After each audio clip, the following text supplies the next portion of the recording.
آگے دیکھیے کہ اللہ تعالیٰ کے اخلاق میں سے ہے کہ اللہ تعالیٰ پردہ پوشی کرنے والے ہیں۔ اللہ تعالیٰ لوگوں کے عیبوں کو دیکھتے ہیں، لوگوں کو گناہ کرتا ہوا دیکھتے ہیں، لیکن اللہ تعالیٰ ان کے گناہوں کو اور عیوب کو دوسروں کے سامنے ظاہر نہیں فرماتے، اللہ پردہ پوشی فرماتے ہیں۔ تو ہمیں چاہیے کہ ہم مسلمان ہیں، اللہ کے اخلاق اپنا لیں اور دوسرے مسلمانوں کے اوپر پردہ پوشی کرنے والے بن جائیں۔ نبی علیہ الصلوۃ والسلام نے فرمایا المؤمن مرآۃ المؤمن، مومن مومن کا آئینہ ہوتا ہے۔ یہ آئینہ کیوں فرمایا، شیشہ کیوں فرمایا؟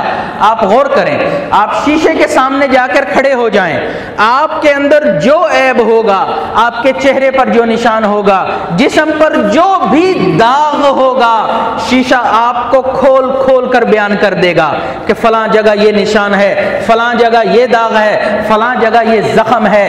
شیشہ آپ کو کھول کھول کر بیان کر دے گا، لیکن جیسے ہی آپ شیشے کے سامنے سے ہٹیں گے، کوئی اور انسان اسی شیشے کے سامنے آ جائے، وہ آئینہ آپ کے نشانات کو اس کے سامنے نہیں کھولے گا۔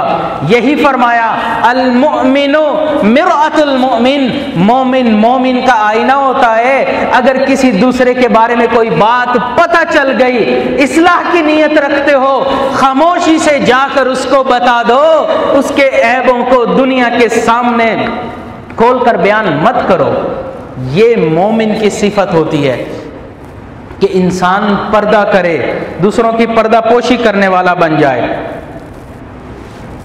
نبی علیہ الصلوۃ والسلام نے ارشاد فرمایا جو بندہ اپنے مسلمان بھائی کے ایک عیب کو چھپائے گا، اللہ قیامت والے دن اس کے 70 عیبوں کو چھپائیں گے۔ ہم میں سے کون ہے جو یہ کہے کہ ہمارے اندر عیب نہیں؟ کوئی مائی نے ایسا لال نہیں جنا جو یہ کہہ سکے کہ میں خطا سے پاک ہوں۔ کل بنی آدم خطاؤن، سارے بنی آدم خطا کار ہیں۔ اب آپ غور فرمائیں، ہم بھی خطا کار ہیں، تو پھر ہم کیوں دوسروں کے عیبوں کو لوگوں کے سامنے ظاہر کرتے پھریں؟ تو ہمیں چاہیے کہ ہم ان کی پردہ داری کریں، ان کی پردہ پوشی فرمائیں۔ نبی علیہ الصلوۃ والسلام نے ہمیں بتا دیا اچھا مسلمان وہ ہے جو دوسروں کے عیبوں کو چھپانے والا ہے۔